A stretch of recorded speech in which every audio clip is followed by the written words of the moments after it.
Senhor Deus, nós damos graças, Senhor, pela tua proteção, te damos graças porque o Senhor tem falado conosco, o Senhor tem se revelado em nossas vidas, Senhor. Protege-nos em tempos tão difíceis, mantenha a nossa mente sã, mantenha a nossa mente também focada em ti, que nós possamos continuar amando as pessoas, mesmo com aqueles que tomam posições radicais. Pedimos isso em nome de Jesus. Amém, Senhor. Somente retomando, o que a gente vai ficar batendo papo há algum tempo é sobre a perspectiva messiânica. O que significa perspectiva messiânica? É que o Antigo Testamento, o foco dele, o alvo dele, o objetivo dele é falar da salvação, da vinda do Messias de Israel.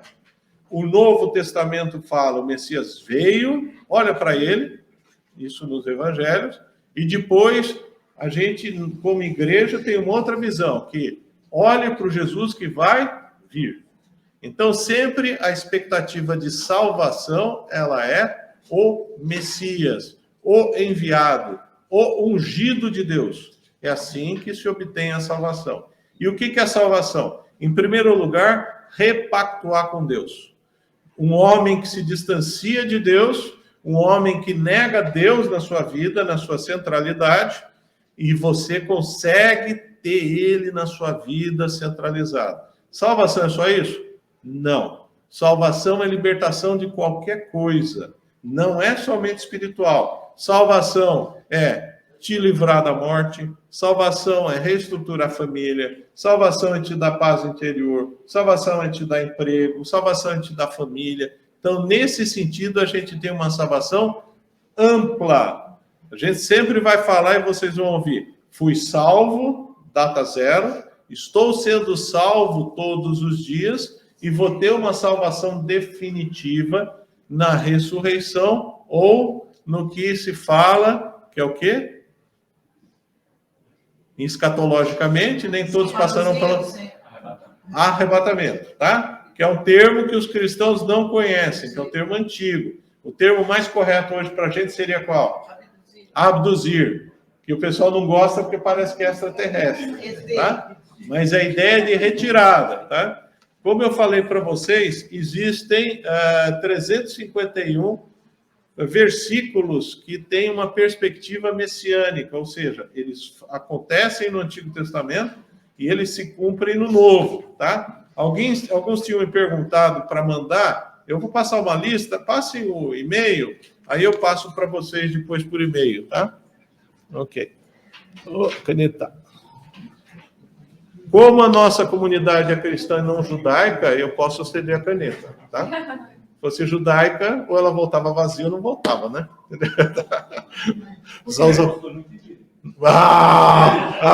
Usava tudo, ou esquecia, põe no bolso, né? Mas vamos lá, fora as brincadeiras à parte, né? Que não tem nenhum caráter negativo. Eu queria que vocês só retomassem, abrissem Lucas 2:22, porque alguns não estavam aí. Não existe uma separação nítida entre Antigo e Novo Testamento. Cuidado com isso, hein? Vocês vão ver que Atos é um livro mais diferenciado em termos de manifestação do Espírito Santo, obras da igreja. Você tem o livro de Apocalipse bem distinto, mas os evangelhos não têm uma distinção tão nítida assim, tá? Então, Lucas capítulo 2, versículo 22, tá? Passados os dias da purificação deles, segundo a lei de Moisés, aqui vai falar, primeiro no versículo 21, falou da circuncisão de Jesus, tá? Então, Jesus é circuncidado ao 8º dia. A circuncisão para o judeu, ela tinha um caráter ritualístico. Qual que é? É um pacto de sangue do homem, do menino com Deus, tá? Não tem nada a ver com saúde. Só os judeus praticavam circuncisão? Não. Outros povos praticavam circuncisão do aspecto religioso, tá? A sociedade, o mundo ocidental, ele adotou a circuncisão do ponto de vista médico. Por quê? Porque existem muitos homens que nascem com o prepúcio cobrindo a glande, e isso dá problema de câncer feminino e masculino. Então, se tem uma prática como rotina de circuncidar todos os homens, tá? Mas não tem nada a ver com religiosidade. Nesse aspecto aqui, o que Deus coloca da circuncisão é um aspecto religioso. É um pacto de sangue entregando o filho para Deus, tá? 21, Lucas 2, completados 8 dias para ser circuncidado, o menino deram-lhe o nome de Jesus, como se lhe chamara o anjo antes de ser concebido, tá? O enviado. Passados os dias da purificação deles, quem que tinha que ser purificado? A mulher e a criança, tá? Por que que tinha que ter o processo de purificação no Antigo Testamento? Por que que a mulher não podia ter relação sexual na menstruação? Ah, porque é lei. Existe uma finalidade em tudo que está escrito. Ah, porque é para prevenção de doença venérea. Não tem nada a ver com isso. Ah, não tem nada a ver com isso. Tem a ver com o aspecto religioso. Diversas religiões faziam uma associação do sangue com cultos. E Deus coloca a ideia da santificação no sangue. Tanto que o único que derrama sangue que é aprovado por Deus é Jesus, tá? Então existe uma restrição ao sangue. Então a ideia da purificação é a mulher termina o período estipulado da hemorragia que ela tem e o menino o período relacionado à circuncisão, tá? 22, passados os dias da purificação deles, segundo a lei de Moisés, levaram-no a Jerusalém para apresentarem ao Senhor. Poderia fazer culto nas sinagogas? Não. O que era a sinagoga? Local de estudo e reunião. Só isso, tá? Não tinha nada a ver com culto, tá? Eles faziam o ensino, faziam as reuniões, faziam um negócio, tá? Pastor, significa que nós estamos agora na sinagoga nesse momento. Em tese, as igrejas cristãs, elas seguem o ritual das sinagogas. Se alguém tiver curiosidade de ir numa sinagoga mais tradicional, Beit Rabá, que fica lá no jardim, você até pode ir, tá? Eles não colocam negativo, é bom se avisar, liga lá, olha, queria conhecer, sou cristão, sou bem comportado, você fala assim, eles dão risada. E eles vem aqui, vai ter alguém para te receber. Eles recebem, tá? Põe o quipazinho, eles não têm restrição. E você vai ver que é muito parecido. Eles fazem uma leitura em hebraico de um livro, tem o cantor, tem as ofertas, só tem uns negócios diferentes. O pessoal faz negócio lá mesmo, tá? O pessoal faz troca, pede dinheiro, é um negócio bem interessante. E vai lá para não dar dinheiro não, tá? Mas eu já fui, é bem interessante. Conforme está escrito na lei do Senhor, todo primogênito ao Senhor será consagrado. A gente vai ver muito citações do Antigo Testamento sendo usadas no Novo, tanto como se cumpre a profecia, como base para ensino, tá? E para oferecer um sacrifício, segundo o que está escrito na referida lei, 1 par de rolas ou 2 pombinhos. Existiam diversas formas de ofício, de sacrifício. Então, quem era muito rico, dava uma coisa maior. Quem era mais pobre, dava uma coisa menor. A ideia do sacrifício é obra, tá? Não tem nada a ver com salvação. Quando você participa financeiramente da igreja, você está fazendo uma obra, tá? Obra de fé. Não tem nada a ver com salvação. E no 25, que interessa mais para a gente, havia em Jerusalém um homem chamado Simeão, tá? Simeão, todo nome bíblico, que eu saiba todo, tem um significado teológico.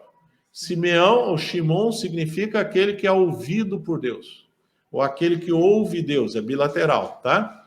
Homem este justo e piedoso. Palavra técnica. Justo significa alguém salvo.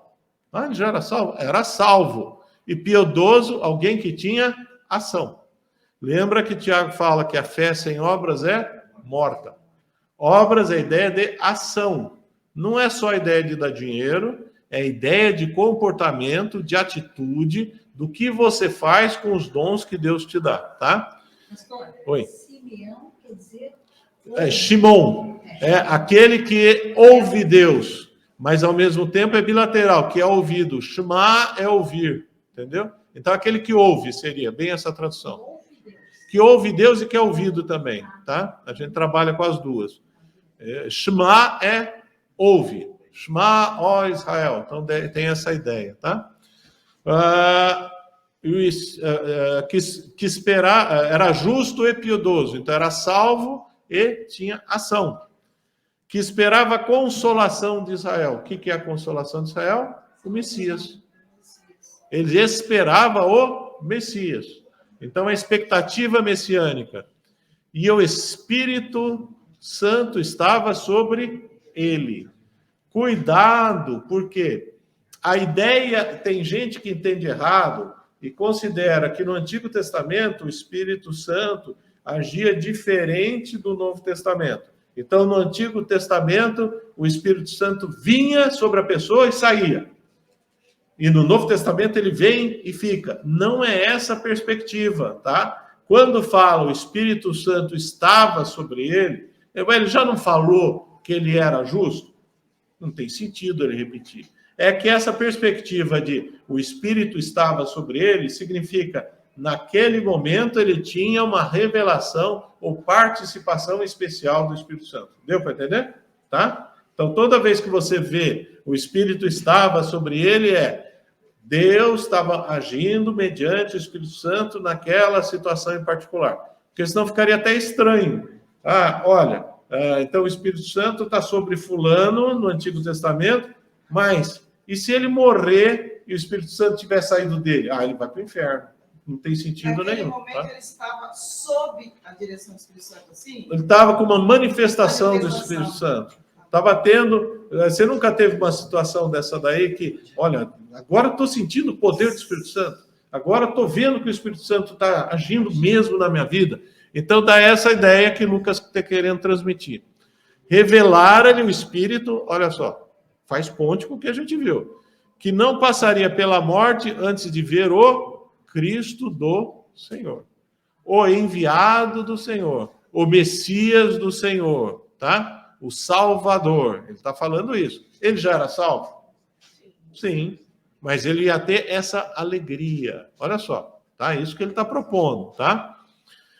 Movido pelo Espírito Santo. Quantas vezes é usada a palavra Espírito Santo aí? 3 vezes. Então, 3 vezes Lucas está reforçando, olha, essa é uma situação que o Espírito Santo atuou. Isso é algo marcante, a gente às vezes nem percebe isso daí, né? Ele foi ao templo. Quem dirigiu ele ao templo? O Espírito Santo, tá? E quando os pais trouxeram o menino Jesus para fazerem com ele o que a lei ordenava, Simeão o tomou nos braços e louvou a Deus, dizendo: agora, Senhor, pois podes despedir em paz o teu servo, segundo a tua palavra, porque os meus olhos já viram a tua salvação. Ele reconhece o Messias de Israel, o enviado como o Salvador. Ele já era salvo? Já. Mas ele teve esse brinde, ele teve esse bônus, tá? Os meus olhos já viram a tua salvação para a humanidade, a qual preparaste diante de todos os povos. Ele é judeuzão da gema, tá? É judeu que não sai de Israel, está lá em Jerusalém, e ele já fala que, no Antigo Testamento a gente vai ver também, ele fala que o Messias de Israel é para todos os povos. Não é exclusividade, não é patente exclusiva de Israel, tá? Como Jesus não é patente exclusiva da nossa Igreja Batista, como não é de igreja nenhuma. Ele é universal, tá? Luz para revelação aos gentios, ele está especificando, e para a glória do teu povo de Israel. Aqui ele está fazendo uma distinção entre os gentios, o que não são judeus, e o povo de Israel. A gente tem uma perspectiva muito negativa de Israel, no Novo Testamento, nos Evangelhos, porque tudo que Jesus está batendo boca sempre é com fariseu. Quem matou Jesus foram os judeus. Quem pediu para matá-lo foram os fariseus. Então a gente tem uma mensagem muito negativa nesse sentido. Mas a igreja cristã primitiva era judaica. Quem se converte inicialmente são os judeus. Eles se reúnem inicialmente nas sinagogas. Paulo, quando ele ia pregar o evangelho, ele ia pregar na sinagoga. Depois é que os judeus falam assim: se os cristãos continuarem aqui, esse grupo dentro do judaísmo, nós vamos sumir. Então, eles expulsam os cristãos, e até hoje, dentro dessa tradição, quando você tem um judeu que se converte ao cristianismo de verdade, ele é expulso, tá? Ele pode ser espírita, pode ser budista, pode ser qualquer coisa, mas se ele se tornar cristão, ele é afastado da comunidade, porque senão eles perderiam a identidade deles, tá? E estavam o pai e a mãe do menino, admirados do que dele se dizia. Simeão os abençoou e disse a Maria, mãe do menino: esse menino está destinado, ele vai profetizar, tá? Destinado para a ruína, como para levantamento de muitos em Israel. Ele entra como um divisor de águas, tá? Para ser alvo de contradição. Também uma espada transpassará a sua própria alma, para que se manifestem os pensamentos de muitos.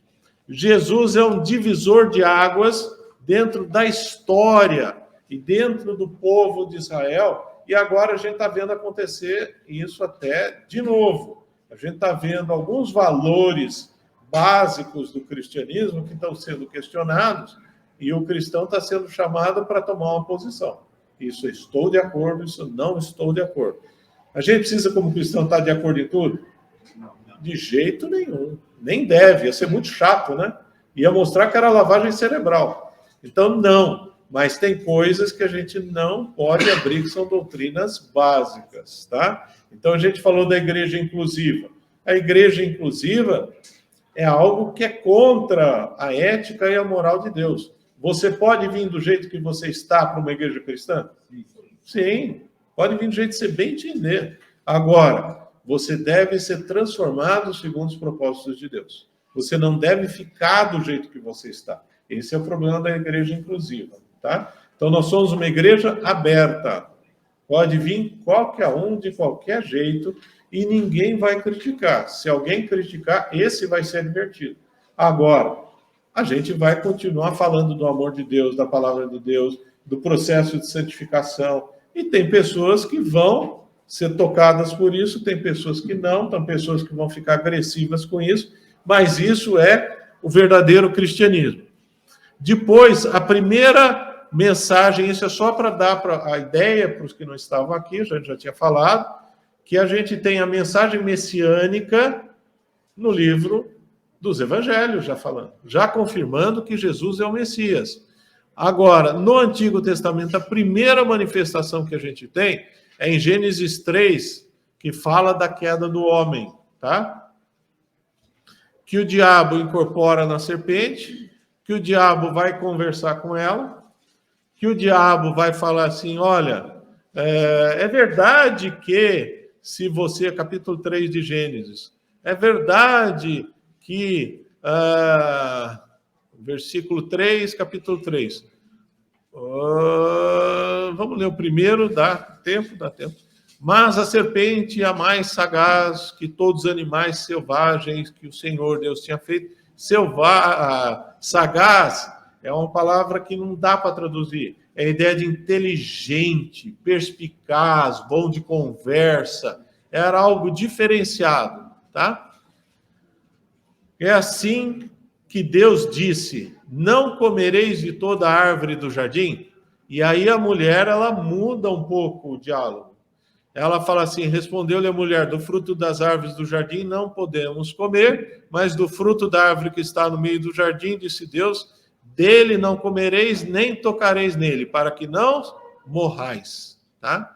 E a serpente disse no versículo 4, é certo que não morrereis, tá?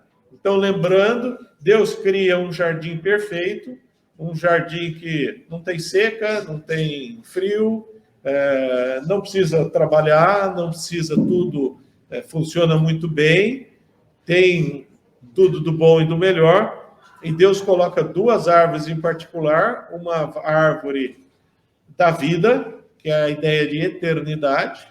Ele não proíbe o homem de se alimentar da árvore da eternidade, então o propósito de Deus é a eternidade, e ele fala assim, somente da árvore do bem e do mal não comereis, tá? E aí, a ideia que eu passei para vocês dessa árvore que ele não deveria comer, ele não deveria tomar decisões, o homem, sem Deus. Se tomasse decisão sem Deus, ele ficaria sem Deus. Essa que é a ideia, tá? Então, era uma árvore que o homem não deveria se alimentar. Ele não deveria ter escolhas sem dialogar com Deus. Essa seria a ideia, tá? E aí, ele nunca falou para Adão de tocar. Ele falou se alimentar. E Eva coloca que ela recebeu essa informação, ou ela acrescentou essa informação, mas se eu tocar, eu estou bichada, tá? Aí vem a discussão, do ponto de vista de texto, quem recebe a mensagem correta é Adão. E então, a gente pressupõe que ele tenha passado essa mensagem para Eva e passou com um acréscimo. Isso é relativamente comum a gente fazer, tá? A gente coloca acréscimos, muitas vezes, do ponto de vista racional, para que não aconteça um evento, tá? Então, por exemplo, eu fiquei sabendo na sexta-feira que o pessoal da Deus e Amor foi flagrado de maiô numa piscina e foram expulsos da igreja, tá? Por que eles fizeram isso? Porque o pessoal da Deus e Amor tem um manual ético da igreja, tá? Eu nunca vi esse manual, mas dá para achar, eu acho meio bobagem. E lá, eu sei que não pode ter passarinho, que Deus fala que não pode aprisionar os animais, não pode ver televisão, se ficar vendo televisão é expulso da igreja, a mulher não pode depilar, e aí tem um monte de coisa lá, e não pode usar maiô, tá? E aí pegaram o pastor da piscina, expulsaram o pastor. Isso é um acréscimo. Toda vez que você coloca acréscimos na verdade de Deus, ela, dá para terminar, ela é pega na mentira, tá? Se você fizer isso, Deus não vai mais falar com você, tá? Se você for no cinema, é pecado. Depende do cinema, né? Tá? Tá? Então, sempre que coloca acréscimo, você vai ver um retrocesso na espiritualidade. Sempre que você fala, não faça isso, não faça aquilo, eu estava vendo, estou lendo para falar sobre a ideologia de gênero. Quando saiu a ideologia de gênero na década de 70, a Igreja Católica fez um sínodo contra. E a conclusão deles é maravilhosa. Ela falou que era contra os costumes cristãos, que ia favorecer a imigração e que ia diminuir os filhos. Isso é um argumento que você discute. Por que você não usa a escritura? E o que aconteceu? Ninguém acredita mais em nada, tá? Um exemplo prático, bem prático. Hoje o Brasil está em risco de ter poliomielite de novo, vocês estão sabendo, todo mundo está sabendo, tá? Então a gente está com índice de vacina de 55%, que é mínimo. Se entrar, e eu peguei não peguei a fase da poliomielite, peguei os sequelados, é um desastre da poliomielite. Covid é filé mignon com a poliomielite. Por que os pais não estão vacinando poliomielite? Alguém já parou para pensar? Porque se falou tanta mentira da vacinação e do enfrentamento à Covid que ninguém acredita mais em nada. Então o pessoal está com medo, porque agora está entrando a sexta vacina da Covid, vocês já estão sabendo, né? Mas, pastor, eu acho que essa questão da poliomielite é anterior até a Covid, porque no exterior também... No exterior existe já algo contra a vacina, mas no Brasil nunca teve. Nunca teve. Você falar do Zé Gotinha, sempre foi, todo mundo levava lá, principalmente porque ela é em gota, ela não é nem injetável. Agora, o que se fez, se levou um descrédito à vacina, entendeu?